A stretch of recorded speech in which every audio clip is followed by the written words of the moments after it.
Hey, what's up, everyone? Happy Sunday. It is Wesley, your Washington Nationals reporter, back today with another video. Today's video, we're going to be talking about Andrew Stevenson and what he can bring to the Nationals ball club, as well as going into his stats, looking at how he compares to other Nationals outfielders from this past season, and what I think his outlook should be for 2021. Andrew Stevenson came into the league 4 years ago. Most of his time he spent as a fill-in player, or he spent down in the minor leagues, and has only come up for portions of the season when players have gotten injured. Although he started to struggle in his first 2 seasons here, hitting .158 his rookie year, the last 2 years he kind of turned it around. In 2019 and 2020, Andrew Stevenson had a combined 84 at-bats. In these 84 at-bats, he hit a combined 366 in both years and had a slugging percentage of about 600. Not only was Andrew Stevenson reliable as a starter, he also came in well off the bench. In many instances in the past 2 years, Andrew Stevenson has had many pinch hitter roles, and he's actually done remarkably well in those roles, making him an asset for the future. See, now I want to go into Andrew Stevenson's fielding ability. Over the last couple of years, especially this past season in 2020, he proved that he is a really good outfielder with a lot of upside, and the stats kind of back him up to prove it. There's a stat that looks at the amount of defensive runs saved per 1,200 innings for each player, and Andrew Stevenson had 7 runs saved per 1,200 innings. Now you may think, wow, 7 defensive runs saved, that's not really a lot, but let's look how it compares to the 3 other Nationals outfielders from this past season. Juan Soto had negative 32 defensive runs saved, Victor Robles had negative 11 defensive runs saved, and Adam Eaton had negative 21 runs saved.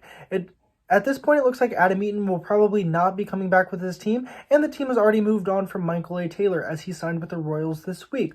This means that there's going to be an open outfielder spot for Andrew Stevenson to possibly take. Yes, Stevenson has not had a long time in the big leagues to prove himself, but he has shown that he is good enough to be on at least the big league roster. I'm not sure how Stevenson might get into the lineup this year. I think depending on what the Nationals do in free agency in the next couple of months will determine that. But I think he did show last season that he is good enough to be at least on the 28-man roster, what it now is. If it were up to me, I do think I would give Andrew Stevenson a spot to try and start in the outfield. I don't think I would necessarily need to go out and get someone in the outfield as much as I need an infielder, especially a third baseman. But what comes with Andrew Stevenson is his versatility. You can put him in either corner outfield spot, even in center field if need be, but you can also hit him anywhere in the lineup. A big problem for the Nationals last year is that they did not have anyone to back up Juan Soto or Trey Turner.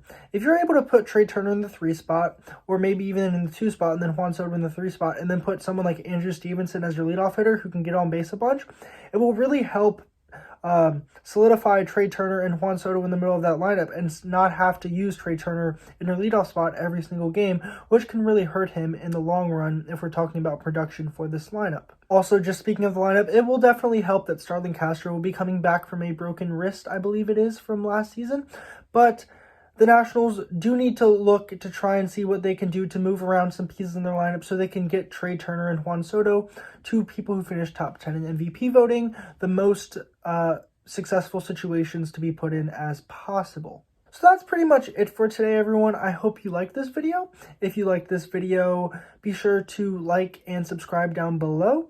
If you have any questions, comments, concerns, or any video ideas, be sure to comment them. This video kind of just detailed what Andrew Stevenson's role has been with the Nationals organization and what it might look like come next year in 2021. So thank you for watching, and this is the Washington Nationals Report with Centerfield Media.